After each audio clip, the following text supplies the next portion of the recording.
فاتحہ بدرگاہ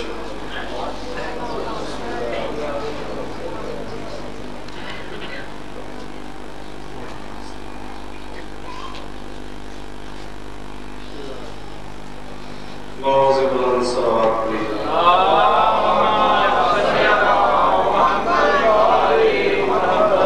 اعوذ باللہ من الشیطان الرجیم بسم اللہ الرحمن الرحیم الحمد للہ رب العالمین الصلاة والسلام علی اشرف الانبیاء والمرسلین خیر المبشرین والمنذرین شفیع المذنبین بعثه رحمة للعالمین مولانا وسیدنا ونبینا وطبیب قلوبنا وشفیع ذنوبنا بالقاسم محمد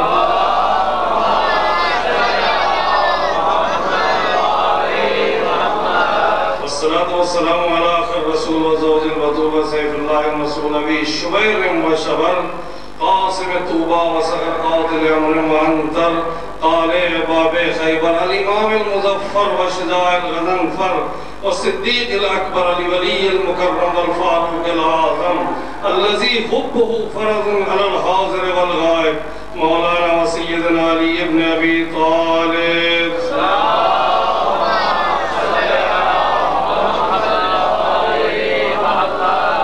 والسلام على أهل بيته الطيبين الطاهرين المعصومين المنتجبين المنتخبين الذين أذهب الله عنهم الرجس وطهرهم تطهيرا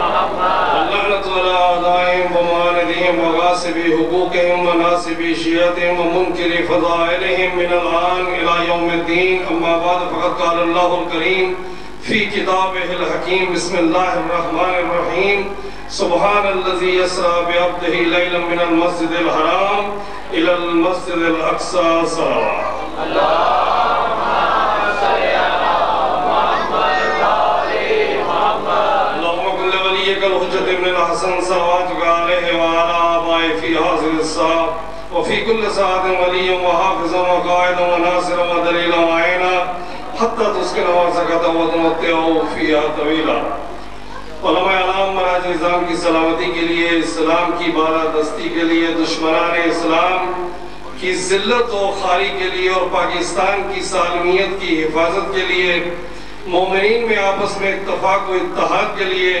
بے گھروں کے گھر کے لیے بے زروں کے زر کے لیے اگلے سال سے پہلے مقامات مقدسہ کی زیارات کے لیے مومنین کی پریشانیاں دور ہونے کے لیے جو بے اولاد ہیں ان کی اولاد کے لیے اور جناب زہرا کی دعاؤں میں شمولیت کے لیے امام کے لشکر کا ادنا سپاہی بننے کے لیے سب مل کر بلند الصلاۃ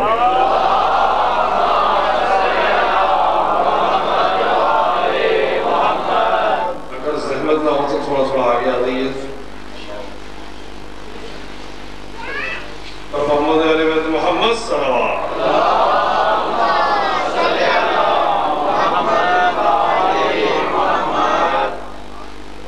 موضوع پر آنے سے پہلے بھی میں اندر سن رہا تھا ذاکر صاحب ایک بات کہہ رہے تھے کہ جو لا الہ الا اللہ پڑھے وہ جنتی ہو جاتا ہے ہمارے 8ویں امام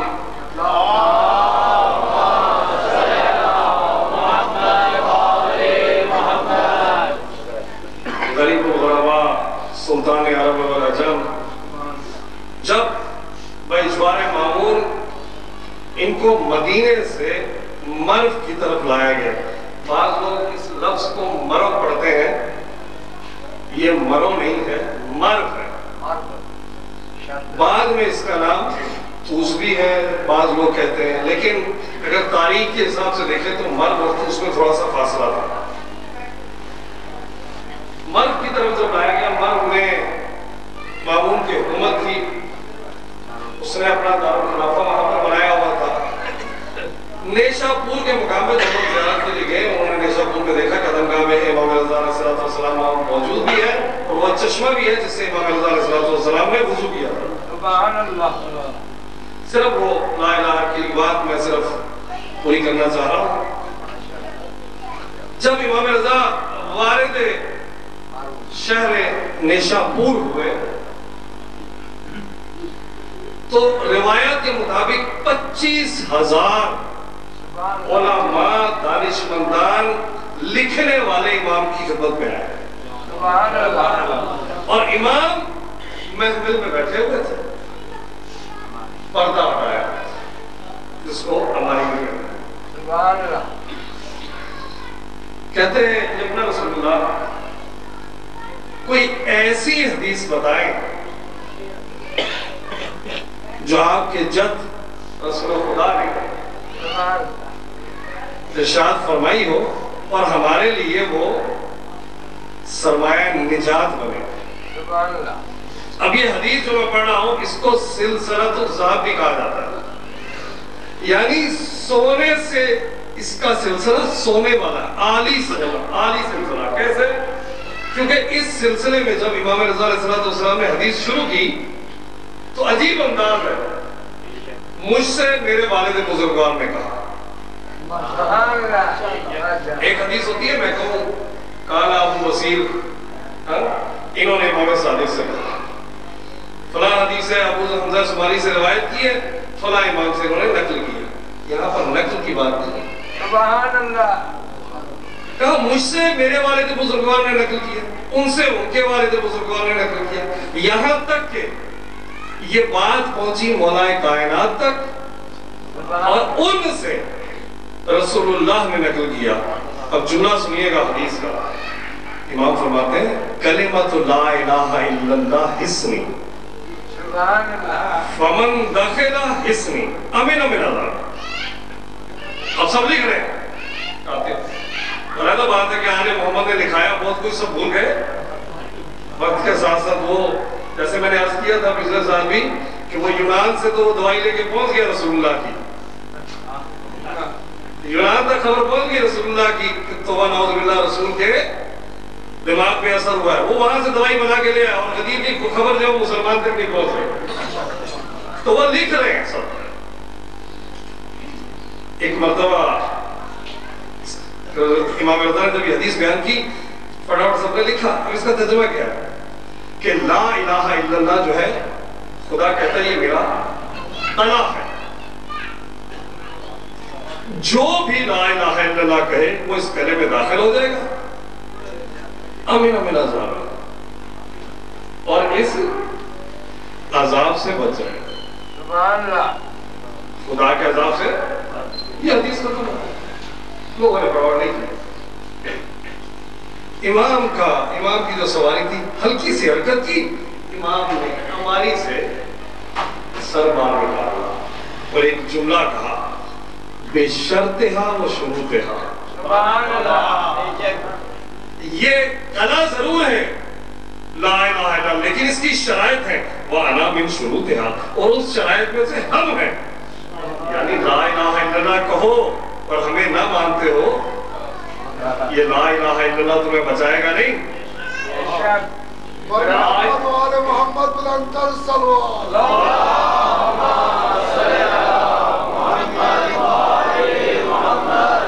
یہ ذاکر صاحب کی بات کی توضیح تھی۔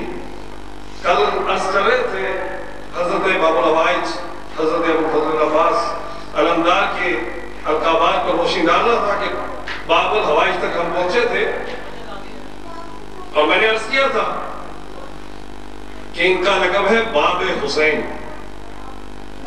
مولا علی کو باب مدینہ تلیم کہا جاتا ہے، اور رسول اللہ نے کہا یا علی انت بابی، تو میرا باب ہے۔ اب کوئی کہے دیکھیں جی وہ حدیثوں میں بعض حدیثوں میں آیا ہے کہ وہ 70,000 فرشتے نہیں اترتے روز امام حسین کے ہوتے۔ کل میں نے عرض کیا تھا کہ 70,000 فرشتے جو ہے وہ مولا امام حسین علیہ السلام کی زیارت کے لیے ہر روز اترتے ہیں، 70,000 فرشتے۔ چلو میں آپ کی بات مان لیتا ہوں، 50 ماننا 10,000 ماننا مجھے غرض نہیں ہے، میں نے تو دینی ہے ضرب، جتنے بھی فرشتے اترے مجھے غرض نہیں، جبرائیل جتنی مرتبہ مرضی ہے رسول کے بعد مجھے اس سے غرض نہیں ہے، مجھے غرض تو یہ ہے کہ جب بھی وہ آئیں گے دروازے سے آئیں گے۔ بحث تو ہماری ہے نا جتنی بار وہ آئیں گے. اور دروازے سے اصول کیا ہے, جو بھی داخل ہوتا ہے دروازے سے جاتے ہوئے بھی جاتا ہے, نکلتے ہوئے بھی جاتا ہے. اگر وہ امام حسین کے پاس آپ کے بقول 50,000 مرتبہ آئے, نہیں جی 20,000 مرتبہ آئے, تو اس سے دگنی مرتبہ مولا عباس کے پاس سے ہو کے جا رہا ہے. سبحان اللہ. یہ ہے باب الحسین. اچھا ایک عجیب بات ہے, ابجد میں بھی مولا عباس کے نام کے جو عدد بنتے ہیں وہ آپ دیکھیں, حساب تو سب کو آتے ہی ہو. عین کے 70, دیکھیں بے کے 2, الف کا 1, سین کے 60, کتنے ہوئے؟ ان کا حساب سب سے زیادہ ہوتے ہیں 133. مولا عباس کے نام کے عدد بنتے ہیں کتنے؟ 133. اب آئے باب حسین, بے کے 2, الف کا 1, بے کے 2, کتنے ہوئے؟ 5. بولتے رہیے نا صاحب. 5, ہے کے 8, سین کے 60, یہ کے 10, نون کے 50, کتنے ہوئے؟ 133. سبحان اللہ. یعنی این باب ہے, این باب, باب حسین. جس کو بھی کائنات میں اب حسین علیہ السلام سے کچھ لینا ہے تو وہ اس دروازے سے ہو کے جائے. اور یہ سرکار عباس علمدار نعرہ حیدری. اور یہ کائنات میں ایسی فخر کسی کو ہو, عباس جیسا بھائی ملے. علامہ افسر عباس صاحب کا کل ایک قطع عرض کیا تھا, اسی موقع پر ان کا ایک قطع یاد آ گیا, ان کی روح کے درجات کے لیے. سبحان اللہ. وہ لکھتے ہیں, دیکھا ہے پر ساری خدائی نہیں ملتا. سبحان اللہ. دیکھا ہے پر ساری خدائی نہیں ملتا, فرد ایسا پے جلوہ نمائی نہیں ملتا. اس کے لیے درکار ہے شبیر کی تقدیر, ہر فرد کو عباس سا بھائی نہیں ملتا.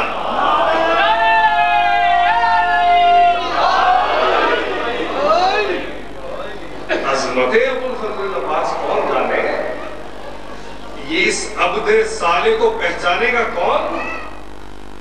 دیکھیں آج انشاءاللہ عصمت ابو الفضل عباس کی بحث کروں گا. قرآن کی آیات جو ہے وہ اللہ کی طرف سے ہے, اس میں تو کوئی شک نہیں. اور حدیث قدسی بھی ہمارے پاس ہے. یہ وہ اللہ کا کلام ہے جو قرآن میں نہیں ہے لیکن ہے اللہ کا کلام. حدیث قدسی اللہ کا کلام ہے, لیکن ایسے ہے کہ اس کو وہاں جگہ نہیں ملی, یہ حدیث قدسی کی شکل میں آ گیا. اللہ کی طرف سے ہے تو اللہ کا کلام. بے شک. معصوم منصوص من اللہ 14, وہی اعتراض ہے, لیکن یہ عصمت سے جدا نہیں. سبحان اللہ. علامہ مابغانی نے اپنی کتاب تنقیر المقال, یہ ہمارے مذہب کے بہت بڑے عالم دین گزرے ہیں, اور رجال پر حدیث پر کہیں بحث ہو تو علامہ مابغانی کا نام کہیں نہ کہیں سے ضرور آتا ہے. سند پہ بحث کرنی تو ان کا نام ذکر کیا جاتا ہے. انہوں نے کہا کسی شخص کے لیے لا ينبغي لأحد, کسی شخص کے لیے یہ سزاوار نہیں ہے کہ وہ یہ کہے عباس معصوم نہیں. اس کے بعد انہوں نے طولانی بحث کی, عصمت کی, اور یہ ثابت کیا, اور ابھی ہم بھی ثابت کریں گے. یہاں پر چند دلائل ایسے ہیں کہ جو عصمت ابو الفضل عباس راضی شہنشاہ, آپ وہاں سے آئیں اس درگاہ پر مانگیں, عبد صالح یہی تو وارث ہے, انہوں نے تو دینا ہے سب کچھ آپ کو. باب حسین ہے, آج حسین کی مجلس میں آئے آپ, امام حسین سے مانگنے کے لیے اس مجلس میں آئے. آج مجھے 12ویں امام کے متعلق بھی کچھ عرض کرنا ہے کیونکہ جمعہ کا دن بھی ہے. وارث مجلس کی محفل میں آپ بیٹھے ہیں, یہ کائنات کے وارث. اچھا قرآن میں بھی ایک آیت آئی ہے, مولا عباس کا ایک لقب کیا ہے, کہ ہم نے پہلے دن گفتگو کی تھی عبد صالح, یہی گفتگو کی تھی, بھولیے گا نہیں. تو خدا قرآن میں کہہ رہا ہے لقد کتبنا, زبور من بعد الذکر ان الارض یرثها عباد الصالحون، کہ ہم نے زبور میں ذکر کر دیا، سبحان اللہ، ذکر کے بعد ہم نے یہ لکھ دیا کیا کہ زمین کا جو وارث ہوگا وہ اللہ کا صالح عبد ہوگا۔ سبحان اللہ، جو اللہ کا صالح، میں نہیں کہتا، اب چاہے ڈھونڈے کون ہے اللہ کا صالح عبد، اس سے زیادہ معصوم جس کے بارے میں کہتے ہوئے نظر آئے، اس سے بڑی آپ کو صفت مل سکتی ہے؟ آپ انبیاء میں ڈھونڈیں گے آپ کو مل جائیں گے، معصومین میں ڈھونڈیں گے تو لیول تو عصمت کا آ گیا نا، بے شک، اپنے صالح کا لیول تو عصمت کا آ گیا نا۔ اب ڈھونڈیں جس کی زیارت میں معصوم پڑھ رہے ہیں السلام علیکہ ایھا العبد الصالح المطیع للہ ولرسولہ، کون ہے وہ عباس علمدار جو اس زمین کا وارث، انبیاء اس زمین کے وارث، معصومین اس زمین کے وارث، ان کو ان کے حق کی معرفت کے ساتھ، میں نے عرض کیا بہت بڑا جملہ ہے زیارت حضرت ابو الفضل عباس میں، بخدا پھر وہ جملہ دہراؤں گا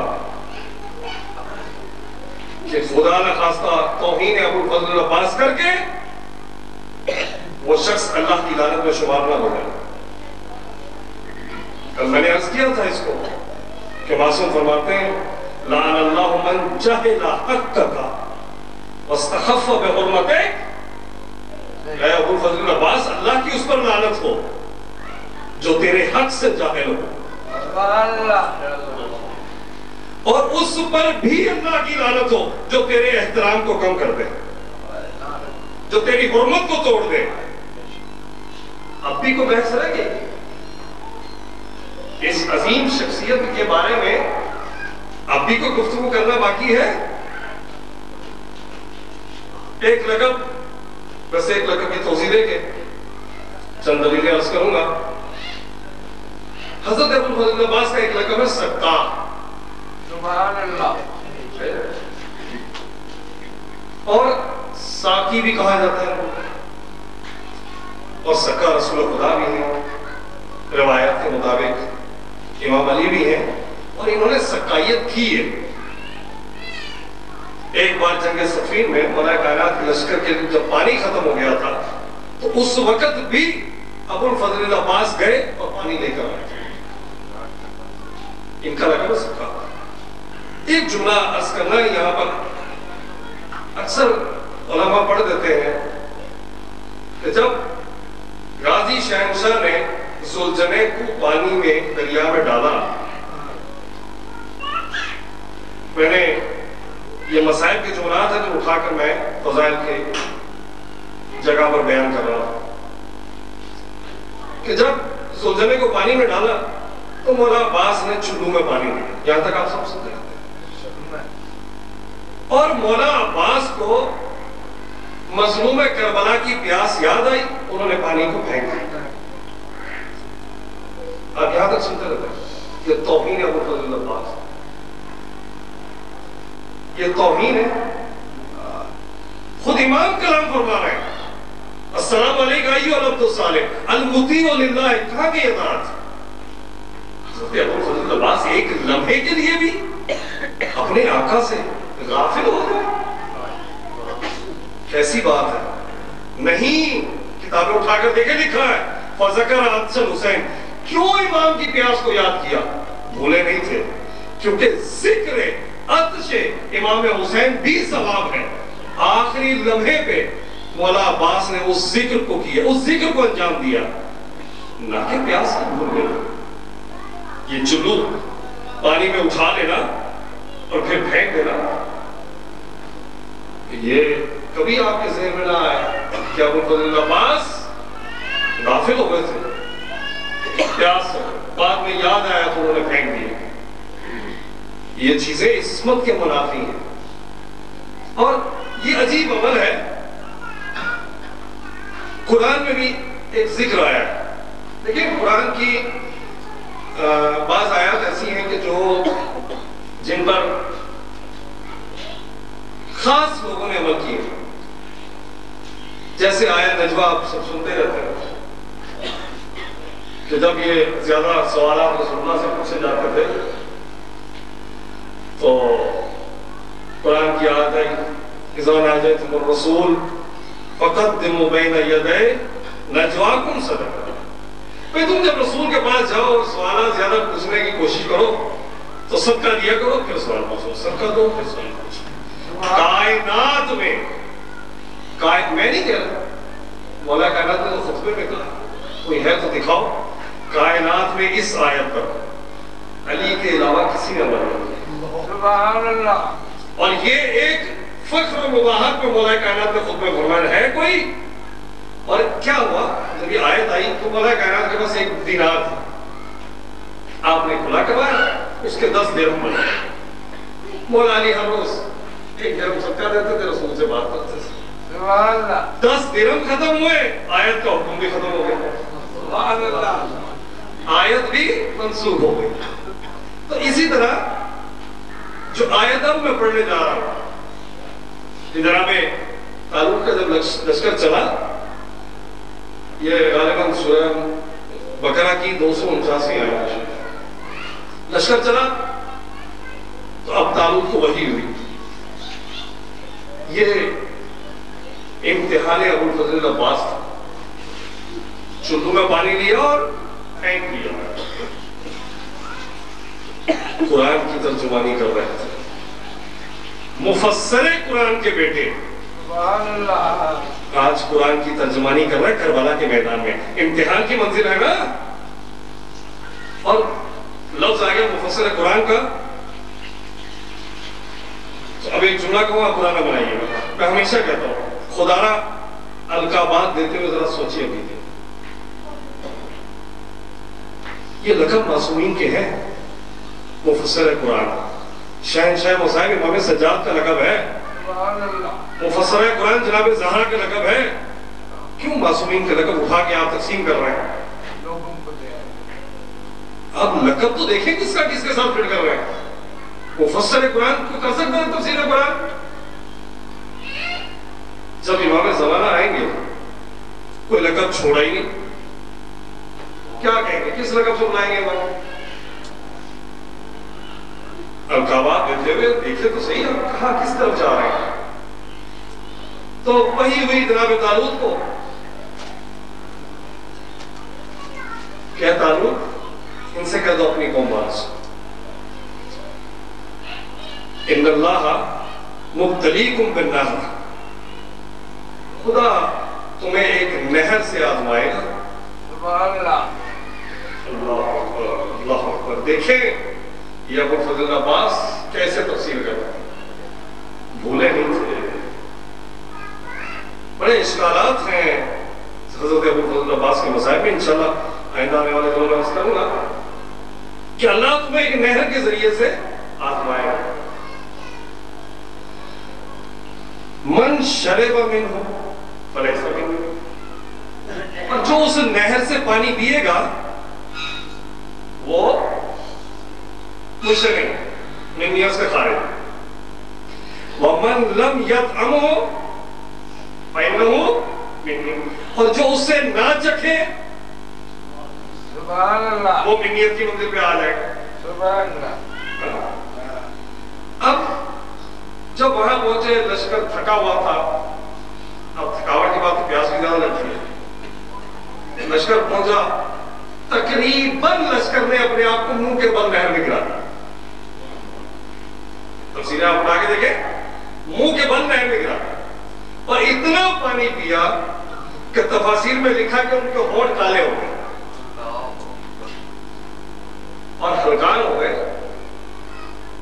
چند لوگ رہ گئے جنہوں نے پانی نہیں پیا سبحان اللہ. یا تھوڑا سا پیا. تفاسیر میں ہے کہ تھوڑا سا پیا. وہ منیت کی منزل پہ آ گیا. آیت پوری ہو گئی اصلاح کا، لیکن آیت آگے بڑھی. آیت آگے کیا بڑھی؟ اِلَّا مَنِ اخْتَرَفَ غُرْفَةً بِيَدِهِ، مگر وہ جو چلو اٹھا لے. سبحان اللہ. عظمت ابو الفضل عباس سمجھے، جو چلو اٹھا لے. آج یہ جو چلو اٹھایا تھا یہ امتحان کی منزل تھی، دکھا رہے تھے، تفسیر کر رہے تھے کہ دیکھو اگر آزمایا جائے کبھی اٹھا کے واپس پھینک دیا، اور کئی سوالوں کے جواب دے گئے تھے۔ سبحان اللہ۔ یہ ہم نے سمجھا کہ ابو فضل عباس بھول گئے، یہ عصمت کے منافی ہے۔ بعض لوگ اعتراض کرتے ہیں کہ حضرت ابو فضل عباس، میں مسلسل عرض کر رہا ہوں ان کی عصمت پر، 2 یا 3 دلیلیں دے کر امام زمانہ کے بارے میں کیونکہ جمعے کا دن اور مخصوص ہے امام زمان سے، تو کچھ علامات ظہور کی عرض کروں گا۔ عصمت کی دلیلوں میں چند دلیلیں ایسی ہیں کہ جس سے کوئی انکار نہیں کر سکتا۔ ایک دلیل سب سے بڑی کہ معصوم کو معصوم غسل دے، دوسرا نہیں دے سکتا۔ اگر کوئی دوسرا کھڑا ہوگا تو وہ اندھا ہو جائے۔ سبحان اللہ۔ یہ معصوم کی صفت ہے، معصوم کو غیر معصوم غسل نہیں دے سکتا، وہ اندھا ہو جائے گا، یا اس پر نیند کو غلبہ کر دیا جائے گا، وہ دیکھ نہیں سکے گا۔ آپ اٹھا کے دیکھ لیں معصومین کی شہادت میں کہاں سے امام موسیٰ کاظم ملے، کہاں سے امام رضا آئے اور کہاں سے امام جواد گئے، یہ آپ سب تاریخ اٹھا کے دیکھیں نا کیسے معصومین کے غسل ہوئے۔ تو رسول خدا کہ غسل میں مولا کائنات شامل، جبرائیل امین شامل، مولا امام حسن کا جب غسل دیا گیا سب کو باہر نکال دیا گیا، اللہ امام حسین موجود اور حضرت ابو فضل عباس۔ تاریخ اٹھا کے دیکھیے، حضرت عباس وہاں پر کھڑے اور ساتھ مل کر انہوں نے غسل دیا۔ اگر معصوم نہ تھے تو مولا باہر کہہ دیتے نا باہر چلے جائیں، یہ عصمت کے لیے کافی نہیں۔ اور معصوم کو معصوم ہی غسل دے گا، غیر معصوم نہیں دے گا۔ آج ہے کربلا کے میدان میں جب اذن امامت سے خود امام سجاد کربلا پہنچے، بنی اسد کو ساتھ ملایا اور جنازوں کو دفنایا، یہ تو آپ نے سب نے سنا ہے۔ جب باری آئی حضرت ابو فضل عباس کے لاشے کی اور امام حسین کی تو مولا نے کہا تم پیچھے ہٹ جاؤ صاحب۔ سبحان اللہ۔ آیت اللہ مکرم کہتے ہیں اس سے بڑی دلیل عصمت ابو فضل میں کیا ہوگی کہ امام سجاد نے سب کو ہٹا دیا، ہٹ جاؤ کوئی نزدیک نہ آئے، اب میں خود دفناؤں گا، خود سارا کام کروں گا۔ اور روایت میں ہے کہ امام سجاد علیہ السلام فرماتے کہ میرے ساتھ ملائکہ نے مل کر یہ کام انجام دیا۔ اس سے بڑی عصمت ہو سکتی ہے کہ حضرت ابو فضل عباس معصوم نہیں ہے تو نعوذ باللہ بولتے ہوئے سوچتے رہے۔ اس کے بعد امام سجاد کی حدیث کہتے ہیں ان لعمی العباس عند اللہ تبارک و تعالی درجتاً و منزلتاً یغبطها جمیع الشہداء، دوسری حدیث میں یغبطونها جمیع الشہداء۔ سبحان اللہ۔ میرے چچا عباس کا مقام اللہ کے نزدیک اتنا بلند ہے کہ تمام شہداء غبطہ کریں گے۔ غبطہ کا ترجمہ کر یعنی رش کریں گے منزلت کو دیکھ۔ سبحان اللہ۔ اگر تو یہ شہداء کے برابر تھے تو پھر شہداء رش کیسے کریں گے؟ بڑھ کر تو قطعاً عام شہداء سے ان کا مقام بلند ہے، انبیاء اور مرسلین کی صرف میں۔ آیت اللہ مکرم کہتے ہیں اس سے بڑی دلیل عصمت کی کوئی مل سکتی ہے جس کے لیے شہداء رش کریں۔ سبحان اللہ۔ اور ایک دلیل جو آیت اللہ مکرم نے اپنی کتاب العباس نے ذکر کیا، جس کا کہتے ہیں حضرت ابو فضل عباس کے بارے میں کہ معصوم فرماتے ہیں کہ لعن اللہ من استحلت منک المحارم، کہ خدا لعنت کرے اس پر جس نے تیرے لیے حرام کو حلال کر دیا. اب میں ترجمہ کرتا ہوں. یعنی کیا مقصد؟ حرام الہی کو تیرے لیے حلال کر دیا، یعنی تیرے قتل کو حلال سمجھ کے انجام دیا. خدا اس پر لعنت کرے. آقا فرماتے ہیں حضرت مکرم کسی بھی شہداء کربلا کے لیے یہ تعبیر امام صادق کی ہے ہی نہیں. سبحان اللہ.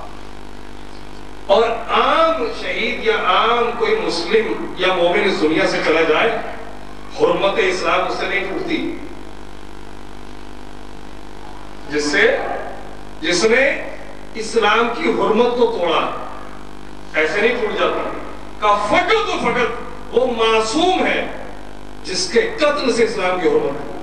سبحان اللہ. نہیں یقین آتا وہ جبرائیل امین کا وہ فقرہ تحدمت واللہ ارکان الہدا، آج تو ارکان ہدایت بھی منہدم ہو گئے. وہ معصوم ہے.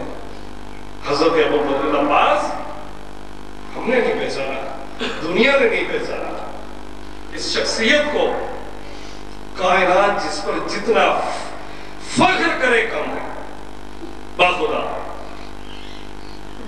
معصوم 14 میں سے نہیں ہے، لیکن قسمت سے جدا نہیں ہے. یہ جملہ بالکل ایسے ہی ہے.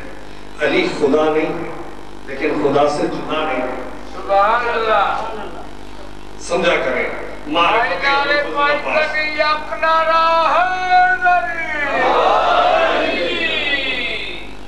آج جمعے کا دن ہے. ایک چیز آپ ذہنوں میں رکھیں. لوگ پوچھتے ہیں مولانا کوئی عمل بتائیں. دیکھیں جمعے کے دن صبح دعائے مطلوبہ کی تلاوت کیا کریں. یہ بہترین دعا ہے امام زمانہ کی. اور آپ چاہتے ہیں آپ کے گھر میں ہر وقت برکت رہے تو ضروری نہیں ہے کہ آپ محفل کریں، لوگوں کو بلائیں. خود سے نماز عشاء کے بعد حدیث قصہ کی تلاوت کیا کریں. سبحان اللہ. جو یہ بحث کرتے ہیں نا حدیث قصہ کی سند نہیں ہے، ان کی اپنی نہیں ہے. کیوں؟ یہ حدیث قصہ واحد حدیث ہے، واحد دعا ہے. دعاؤں میں اور حدیث قصہ میں ایک سب سے بڑا فرق ہے. دعا میں، ہر دعا میں آل محمد نے بتایا خدا تو چاند کا خالق ہے، سبحان اللہ. تو سورج کا خالق ہے، تو اس کائنات کا خالق ہے، زمین و آسمان کا خالق ہے. اور حدیث قصہ میں اللہ کیا کہہ رہا ہے؟ خالق میں ہوں لیکن بنایا تمہارے لیے. خالق میں ہوں لیکن ان کو خلق تمہارے لیے کیا. الا فی محبت ہؤلاء الخمسہ، ان 5 کی محبت میں. تو اس میں فضائل اہل بیت ہیں تو کہا اس کی سند ہی نہیں. آپ اس کو پڑھا کریں. پرانے زمانے میں ہمارے بزرگان تلاوت کیا کرتے تھے. آپ حدیث قصہ کی تلاوت روز کیا کریں. کبھی انشاءاللہ گھر میں پریشانی اور ایسا نہیں ہوگا کہ بے برکتی ہو گھر میں. رات کو خود سے بیٹھ کے نماز کے بعد کتنی دیر لگے گی آپ کو؟ 10 منٹ بعد.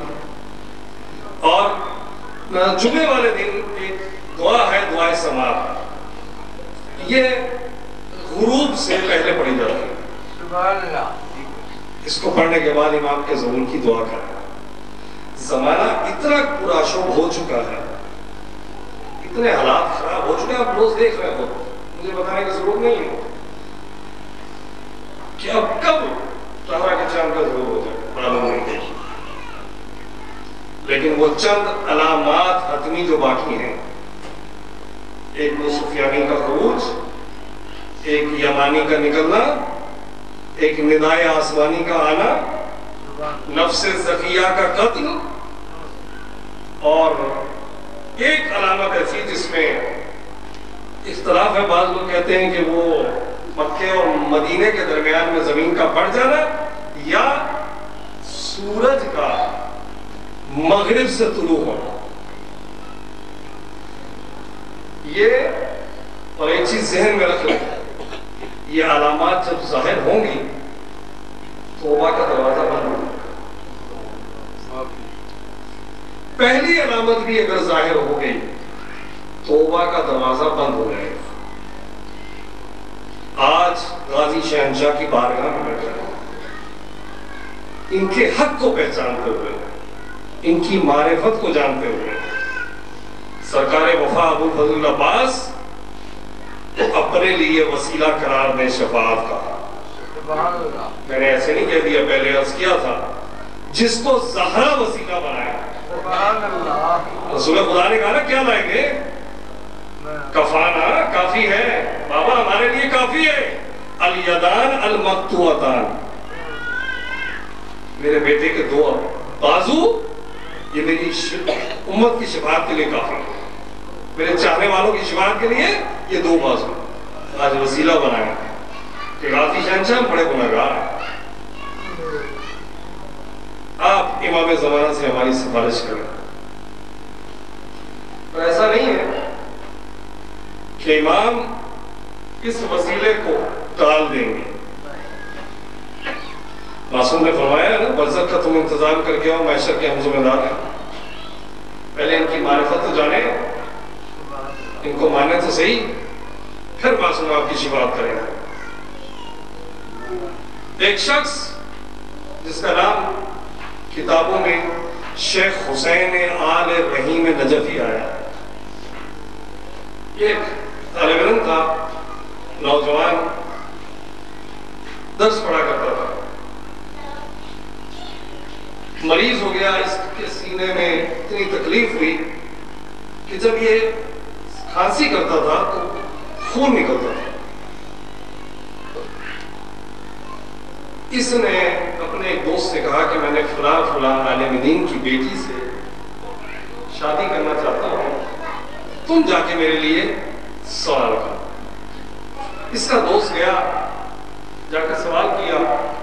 اس نے کہا دیکھیں میں ایسے اپنی بیٹی نہیں دے سکتا، میں تحقیق کروں گا، مجھے 5 دن کی مہلت دیں. 5 دن کے بعد وہ دوست گیا، کہا میں اس کو بیٹی نہیں دے سکتا. تو اس نے پوچھا کیوں؟ کہا 2 وجہ سے. ایک تو یہ فقیر ہے، اس کے پاس پیسے ہی نہیں، دوسرا یہ مریض ہے، میری بیٹی کے لیے تو بہت مشکلات ہو جائیں گی، میں اس کو بیٹی نہیں دے سکتا. شیخ حسین دل ٹوٹ گیا اس کا بالکل کہ پتہ نہیں خدا میرا کیسے امتحان لے رہا ہے. یہ مولا کائنات کے روزے پر آیا اور آ کے اس نے جملہ کا یاد دی، کیسی مشکلات مجھ پر آ پڑی. جوان بھی ہوں، مریض بھی ہوں، فقیر بھی ہوں، اب لوگ مجھ سے ملنا بھی نہیں چاہتے، مجھ سے رشتہ داری بھی نہیں کرنا چاہتے. اس کی آنکھوں میں آنسو آئے. ایک طالب علم قریب سے گزرا، کہا شیخ حسین پریشان کیوں ہے، کیوں اتنا نالا ہے؟ کہا میں کیا کروں، ساری سچویشن بتائی اس کو. اس نے کہا پریشان کیوں تھا شیخ حسین، ہم بے وارث ہیں، کیوں اپنے زمانے کے امام کو نہیں پکارتا، ان کو وسیلہ بنا کائنات کے امیر کی بارگاہ میں. کہا کیا کروں؟ کہا 40 شب بدھ مسجد سہلہ جا اور 40 شب بدھ تیری امام سے ملاقات ہوگی. شیخ حسین 40 شب بدھ گزاری، 40 شب بدھ آئی. شیخ حسین کہتا ہے رات، آدھی رات کا ٹائم تھا، مسجد سہلہ میں سناٹا، اور کافی بڑی مسجد ہے، سائڈوں میں لوگوں نے جو گئے ہیں دیکھا ہوگا کہ حجرے بنے ہیں چھوٹے چھوٹے. شیخ حسین کہتا ہے میں ایک حجرے میں چلا گیا، ہوا چل رہی تھی اور مجھے کھانسی بہت زیادہ ہو رہی تھی، میری طبیعت خراب ہو گئی. بالکل سناٹے میں سے میں نے پریشانی کے عالم میں چائے رکھی کہ میں چائے پیوں گا، اور وہ اتنی تھی کہ 1 کپ جتنی تھی. میرے پاس اور کچھ نہیں تھا، کھانے فقیر آدمی تھا میں. کہہ رہے اتنے میں مسجد کے دروازے سے ایک چاند داخل ہوا. بر محمد و آل محمد بلندر الصلوات.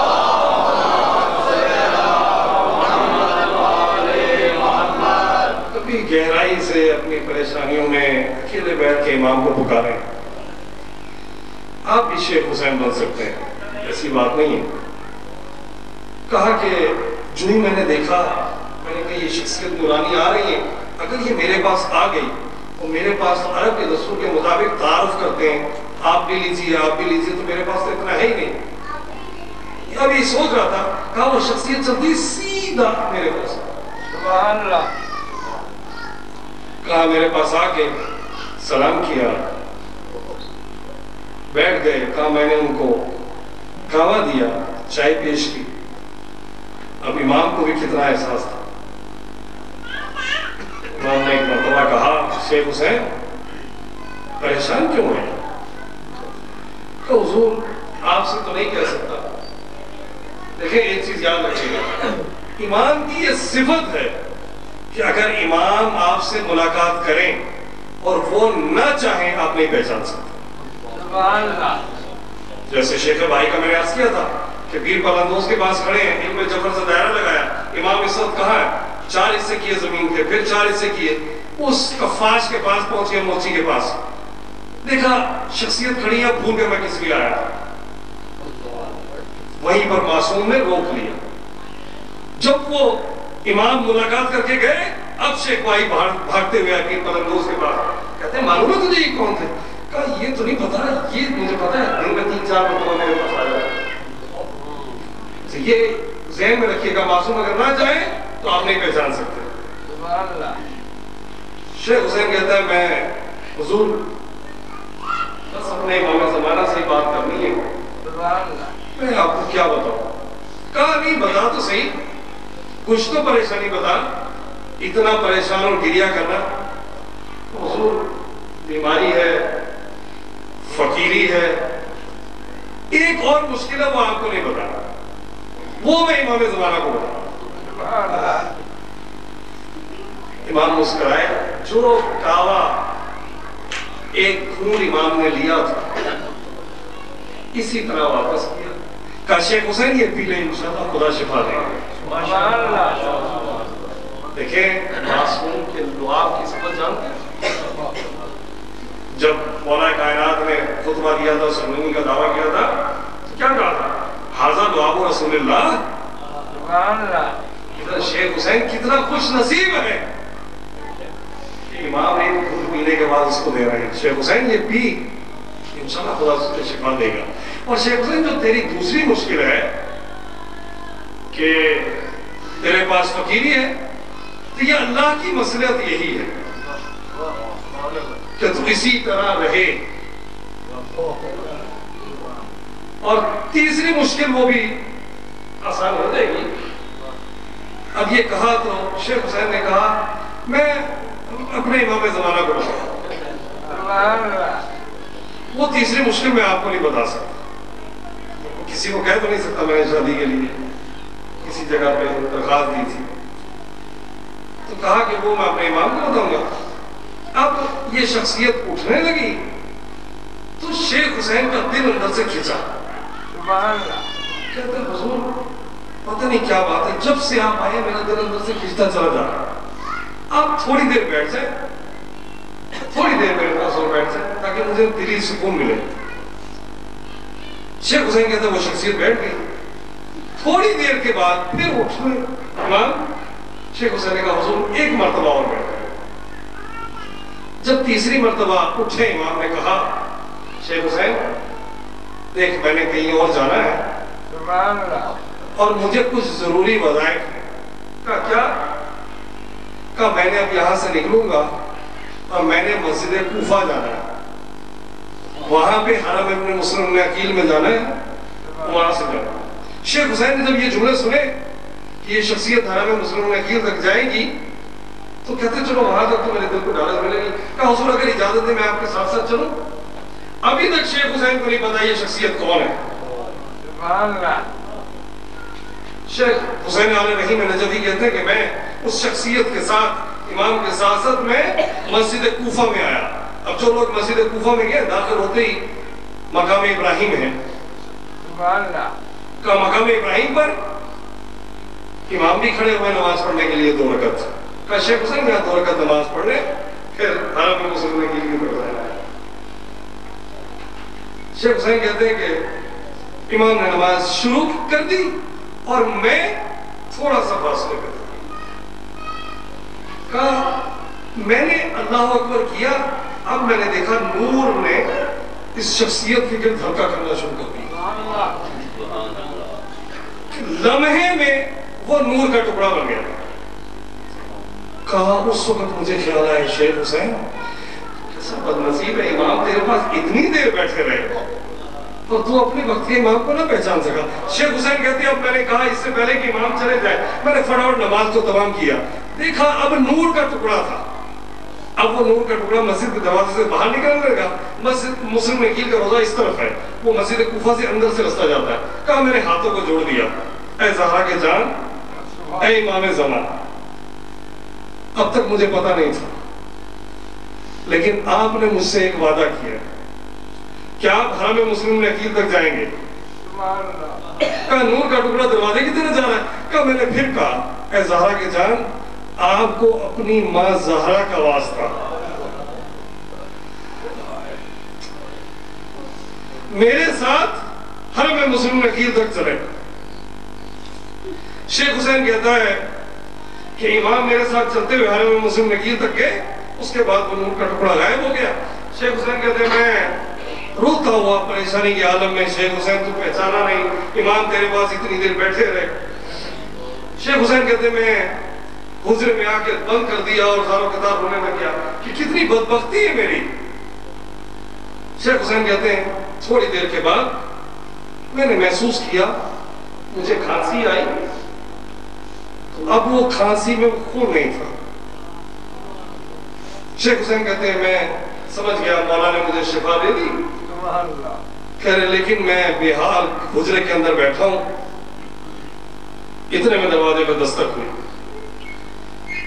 شیخ حسین میں نے کہا کون؟ آواز دی میں ہوں. دیکھا وہ لڑکی کا باپ. وہ اندر داخل ہوئے, استاد تھے شیخ حسین کے. سلام کیا, اپنی جگہ پر بٹھایا, حضور آپ کیسے ہیں؟ انہوں نے پوچھا شیخ حسین تیری طبیعت کیسی ہے؟ کہا بالکل ٹھیک, آقا نے مجھے شفا دی ہے, میں بالکل ٹھیک ہوں. اب شیخ حسین نے بدل کے پوچھا آپ کیسے ہیں؟ تو جملہ سنیں گے. کہا میں تیری وجہ سے ٹھیک نہیں ہوں. کہا حضور میری وجہ سے؟ کہا شیخ حسین یہ بتا میں نے تیرا کیا قصور کیا تھا کہ تو نے امام زمان سے میری شکایت کی؟ کہا کہ امام 3 مرتبہ میرے پاس آئے ہیں, جاؤ اٹھ کے شیخ حسین کے پاس. پکارے تو صحیح کبھی زمانے کے امام کو, ہم نے تو پکارا ہی نہیں. آیت اللہ العظمیٰ آقا گل بگانی, میں جس شہادت کو عرض کرنا ہے صرف یہ واقعہ ان کی منزلت کے لیے. کون؟ ایک ایسی شہادت ہے کربلا کے میدان میں کہ جس نے کربلا کی شہادتوں کو 4 چاند لگائے. سمجھ گئے آپ؟ 6 ماہ کلا. آیت اللہ گل بگانی کہتے ہیں میں سویا ہوا تھا خواب میں, شہزادہ علی اصغر کی زیارت کی. سید محمد رضا گل بگانی, اور یہ سب سے زیادہ جب بھی ان کو کوئی پریشانی ہوتی تھی یہ توسل کرتے تھے, مجلس کرتے تھے شہزادہ علی اصغر کی. ہاں میں شہزادہ علی اصغر سے مشرف ہو, کہا اس لیے مجھ سے لوگ نہیں مانگتے نا, میں چھوٹا ہوں, کیوں مجھ سے توسل نہیں کرتے؟ سید محمد رضا گل بگانی جب تک زندہ رہے یہ توسل حضرت علی اصغر کی محفل کیا کرتے تھے, مجلس برپا کرتے تھے. کون علی اصغر؟ جناب رباب کی بھی عجیب قسمت ہے نا, 2 نشانیاں مدینے سے لے کے چلی, ایک کربلا میں چھوڑ دی, ایک شام کے زندان میں. جب صبح عاشور آئی ایک ایک لاشا آ گیا. اب لشکر شہداء میں حضرت ابو الفضل العباس بھی چلے گئے, کوئی نہ بچا. تو یہ وہ موقع تھا کہ جب امام پر مظلومیت کی انتہا ہو گئی. شبر ملعون سے اس پر اولین و آخرین کی لعنت ہو. کہا تجھے کربلا کے واقعے میں کہیں رحم نہیں ہے؟ کہیں تیرا دل وہ نہیں ہوا؟ کہا ایک مقام ایسا تھا جب میرا دل بھی ہل گیا. یہ اتنا بدبخت اور ملعون ہے جس نے جناب زہرا کا بڑا دل دکھایا. کہتا ہے کب؟ جب امام نے استغاثہ بلند کیا, حل من ناصر ینصرنا, حل من مغیث یغیثنا, کوئی ہے جو میری مدد کرے. کہا میں نے سوچا ابھی چند لمحے پہلے عباس بھی تھے, قاسم بھی تھے, اور محمد بھی تھے, اب حسین کتنا مظلوم ہو گیا. بس یہ استغاثہ بلند ہوا. اس استغاثہ نے کیا کام کیا کہ درندے صحرا میں, پرندے ہوا میں, مچھلیاں دریا میں, اصغر جھولے میں تڑپا. اصغر کا تڑپنا تھا. ایک مرتبہ خیمے سے شور بلند ہوا, بیویوں کے رونے کی آواز بلند ہوئی. امام نے مڑ کے خیمے کے پاس جا کے کہتے بہن زینب ابھی ہم زندہ ہیں, یہ رونے کا سبب کیا ہے؟ کہا بھیا ہم خود نہیں روئے, ارے اصغر نے ہمیں رلا دیا. کہا اصغر نے؟ کہا جب سے آپ نے استغاثہ بلند کیا ہے, ارے اصغر کو جھولے میں قرار نہیں. امام نے ایک مرتبہ کہا رباب لاؤ اصغر کو ہمیں دو, ارے ہم لے کر چلتے جائے لشکیا, ارے ترس کھا کر 2 گھونٹ پانی کے پلا دیں. بس یہ وہ موقع تھا جب امام نے آپ کو یاد کیا. اے میرے شیعو, کاش تم عاشور کے دن ہوتے ہیں, ارے دیکھتے میں کس طرح سے اپنے 6 ماہ کے لیے سوال آپ کر رہا تھا. اجر و کمال اللہ, میں نے تمام کیا. عزیزو امام لشکر کے سامنے پہنچے. ایک مرتبہ کہتے ہیں اصغر بیٹا تم حجت خدا کے بیٹے ہو, بیٹا اپنی حجت کو تمام کرو. بس اصغر نے ایسا تیر چلایا. تیر کیا تھا؟ خشک زبان کا تیر ہونٹوں کی کمان پر چلایا. اشکیرہ نے منہ پھیر کر رونا شروع کر دیا. عمر سعد نے دیکھا اگر یہ کچھ دیر ایسا رہ گیا تو انقلاب آ جائے گا لشکر میں. کہتا ہے حرملہ اکتا کلام الحسین, حرملہ کلام حسین کو قطع کر دے. بس اس حرملہ نے کیا کام کیا؟ امام صادق فرماتے ہیں جو تیر اس نے جوڑا اس سے اونٹوں کو نہر کیا جاتا تھا. اس نے وہ تیر باندھا, چلانا چاہتا ہے, تیر گر جاتا ہے, پھر جوڑا, پھر تیر گرا, 3 مرتبہ تیر گرا. عمر سعد نے کہا اگر مجھ سے کوئی پوچھتا کہ بہترین تیر انداز کون ہے تو حرملہ میں تیرا نام لیتا. بس یہ جملہ سنا تھا. حرملہ نے کہا ارے جو میں منظر دیکھ رہا ہوں وہ تو نہیں دیکھ رہا, میں تیر چلانے لگتا ہوں. ارے خیمے کا پردہ اڑتا ہے, ایک بی بی کی آواز آتی حرملہ ارے تیرا تیر بڑا ہے, میرے اصغر کا گلا چھوٹا ہے. بس اجرکم اللہ عزیزو تیر چلا. اس تیر نے کیا کام کیا؟ امام صادق کی حدیث ہے فَذَبَحُوهُ مِنْ أُذْنِهِ إِلَىٰ أُذْنِهِ, ارے ایک کان سے لے کر دوسرے کان تک اصغر کو ذبح کر دیا. امام نے اپنے ہاتھوں پہ اصغر کو اٹھایا, ابا کا دامن ڈال کے. اب امام آہستہ آہستہ خیمے کی طرف چلے. عجیب مرحلہ ہے, ہر لاش کو امام سیدھا خیمے میں لے آئے. لیکن اب جو ہی خیمے کے نزدیک پہنچے امام کے دل میں خیال آیا ماں ہے, بچہ چھوٹا ہے شاید برداشت نہ کر پائے. امام واپس آئے. آپ عمل کریں گے نا 7 مرتبہ انا للہ کہہ کے آگے, 7 مرتبہ پیچھے. اب آخری مرتبہ امام نے ہمت کی, ایک مرتبہ آواز دی رباب آؤ اپنے بچے کو لے لو. ادھر سے سکینہ نے سنا, دوڑتی ہوئی آئی, ابا کا دامن پکڑا. بابا آپ اصغر کو پانی پلا لائیں. ارے میں پیاسی رہ گئی.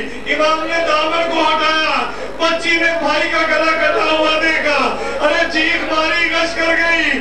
اب کربلا کی ماں آئی, ہاتھوں پہ اصغر کو اٹھا کے ایک جملہ کہا اب بیٹا اصغر اب مثلوں کا یوں نہر, بیٹا تیری عمر کے تو جانور بھی ذبح نہیں کیے جاتے. اجرکم اللہ. بس اس شہید کے لیے امام نے عجیب کام کیا جو کسی شہید کے لیے نہیں کیا. کیا کیا؟ امام خیمے کے پیچھے آئے, ایک ہاتھ میں اصغر کا لاشا ہے, ایک ہاتھ میں تلوار ہے. امام آہستہ آہستہ مٹی ہٹاتے جا رہے ہیں. اب تلوار بھی کہہ رہی ہوگی آقا اب یہ وہ موقع آ گیا, کہاں جنگوں کی جگہ ہم سے قبریں کھدوا رہے ہیں. امام نے قبر کھودی, اصغر کو ڈالا. عجیب مرحلہ ہے. امام مٹی ڈالتے جا رہے ہیں, آیت اللہ پڑھ رہے تھے, امام مٹی ڈالتے جا رہے ہیں. مٹی یہاں سینے تک پہنچی اور سب سر کو چھپانے کا معاملہ آیا. امام جہاں امام تھے وہاں ایک باپ تھے.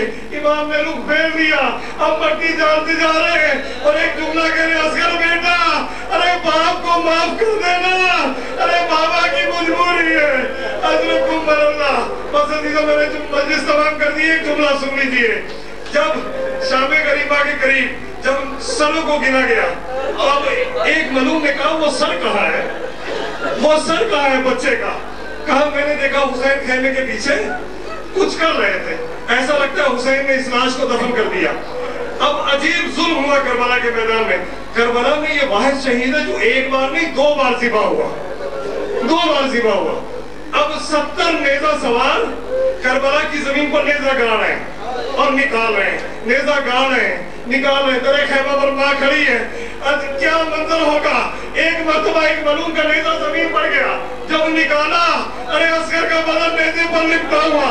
بس ایک ظلم ہو گیا کربلا کے میدان میں، عسکر کی لاش سے سر کو جدا کیا. اب علامہ اسماعیل مرحوم کہا کرتے تھے شمر ملعون نے کربلا کے میدان میں عجیب ظلم کیا، لاش عسکر کو اٹھایا، لا کر امام حسین کی لاش کے پاس رکھ دیا. اب جملہ کہہ رہا ہوں، رات بھر روئیں گے آپ. سنیں، اس نے لاش کے پاس رکھا، میری جان قربان. ادھر سے باقالی صبح اصبح کا ٹائم آیا، کربلا میں لوگوں نے دیکھا، ادھر سے گھوڑے دوڑنا شروع ہوئے، ادھر سے امام کی لاش میں زلزلہ آ گیا. اب گھوڑے کا قدم لاش سید الشہداء کے نزدیک آیا. امام نے اپنے کو ارے عسکر کے اوپر مار دیا، مبادا کسی گھوڑے کے قدم